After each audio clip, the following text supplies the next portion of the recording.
A friend of mine captured this image of me photographing at Horseshoe Bend, and I thought I might share it with others.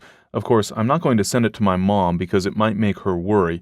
The camera strap isn't around my neck or my shoulder, so she might feel that I was being irresponsible with an expensive piece of equipment.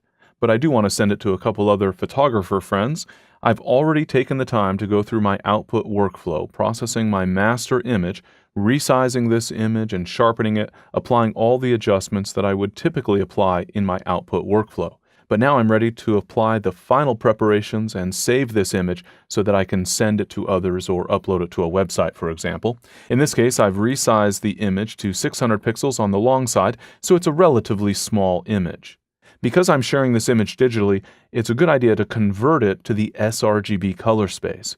sRGB is a relatively small gamut color space well suited to digital displays, and using it will also help ensure more accurate colors for situations where the image is viewed without color management. I'll go ahead and choose Edit, Convert to Profile from the menu, and then I'll change the destination space to sRGB. I'll leave the conversion options set to their defaults and click OK to apply the conversion.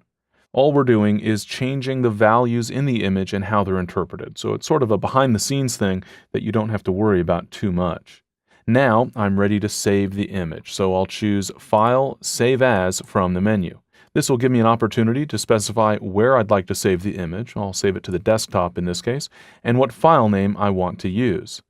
I can also specify the file format, and for images that are being shared online, I typically use the JPEG file format and recommend that you use this option in most cases. I also want to be sure that the ICC profile is embedded with the image, which will help ensure more accurate color in situations where color management is available. I'll go ahead and click the Save button.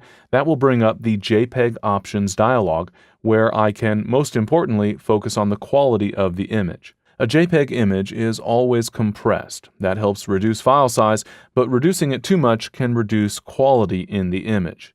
In the case of sharing an image online, I usually want to balance image quality and file size, and so I'll typically use a value of 8 for image quality. If I'm really concerned about file size, I could reduce that further, or if I'm concerned about image quality first and foremost, I might increase it. But when sharing images via email or online, I almost always use an 8 value for quality. You don't need to concern yourself with format options. You can use baseline optimized if you want to produce a slightly smaller file, but generally speaking, I wouldn't worry about format options too much. I'll then go ahead and click OK, and the image is saved in the JPEG file format on my desktop with a quality setting of 8. I'll minimize Photoshop, and you can see, sure enough, there's the image on my desktop that I just saved, ready to be emailed to friends.